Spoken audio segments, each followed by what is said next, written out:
ఎడారిలో సెలయేర్లు జూలై 2వ తారీఖు. నీవు నడుచునప్పుడు నీ అడుగు ఇరుకున పడదు, నీవు పరుగెత్తినప్పుడు నీ పాదము తొట్టిల్లదు. సామెతలు 4:12. విశ్వాసం నిండిన బాటసారి కోసమే దేవుడు విశ్వాసపు వంతెనలు కడతాడు. ఒక్క అడుగు ముందుగానే ఆ వంతెనను దేవుడు కడితే అది విశ్వాసపు వంతెన ఎలా అవుతుంది? కంటికి కనిపించేది విశ్వాస మూలమైనది కాదు. కొన్ని చోట్ల వాటంతట అవే తెరుచుకునే గేట్లు ఉంటాయి. ఎవరైనా ఆ గేటును సమీపిస్తూ ఉన్నప్పుడు అది రోడ్డుకు అడ్డంగా, నిటారుగా, మొండిగా, నిశ్చలంగా నిలబడి ఉంటుంది. దాన్ని సమీపించకుండా ముందుగానే ఆగిపోతే అది తెరుచుకోదు. కానీ ఆ గేటు అక్కడ లేదనుకుని నేరుగా కారు తోలుకుంటూ వెళ్ళిపోతే ఆ కారు చక్రాలు రోడ్డు అడుగున ఉన్న స్ప్రింగుల్ని నొక్కడం వల్ల గేటు తెరుచుకుంటుంది. కారు నడిపేవాడు సందేహించకుండా గేటు వైపుకు దూసుకుపోవాలి, లేకపోతే గేటు మాత్రం అలానే మూసుకుని ఉంటుంది. మన బాధ్యతల రోడ్డుపైన ఉన్న అడ్డంకుల విషయంలో కూడా ఈ సూత్రమే వర్తిస్తుంది. అది తలుపే కావచ్చు, ఒక నది లేక పర్వతమే కావచ్చు. యేసుక్రీస్తు పిల్లలైన వాళ్ళు చేయవలసింది ఏమిటంటే దానిలోకి దూసుకుపోవడమే. అది ఒక నది అయితే నీ కాలు నీటిలో వేసే క్షణంలో అది ఎండిపోతుంది.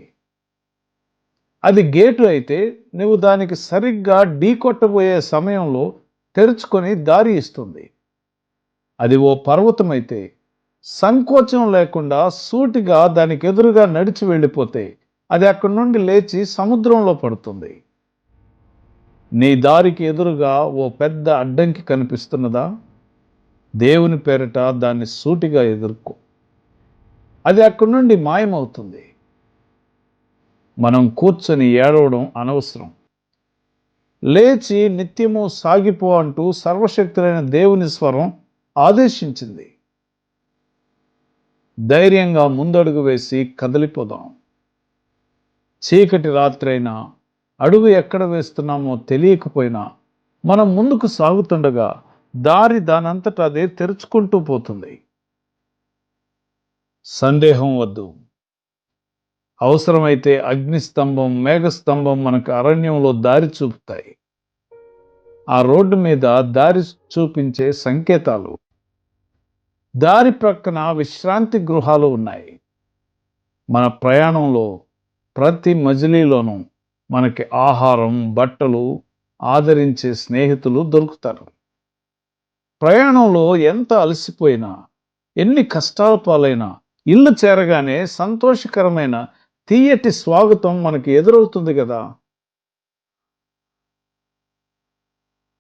ఎత్తైన చోటికి ఎక్కిపోతున్నాను, వెలుగుబాటులో సాగిపోతున్నాను. నిషీదిలో నిర్మలమైన నదులు ప్రవహించే పచ్చిక బయళ్లలో పరుగు తీస్తున్నాను యేసు నామంలో.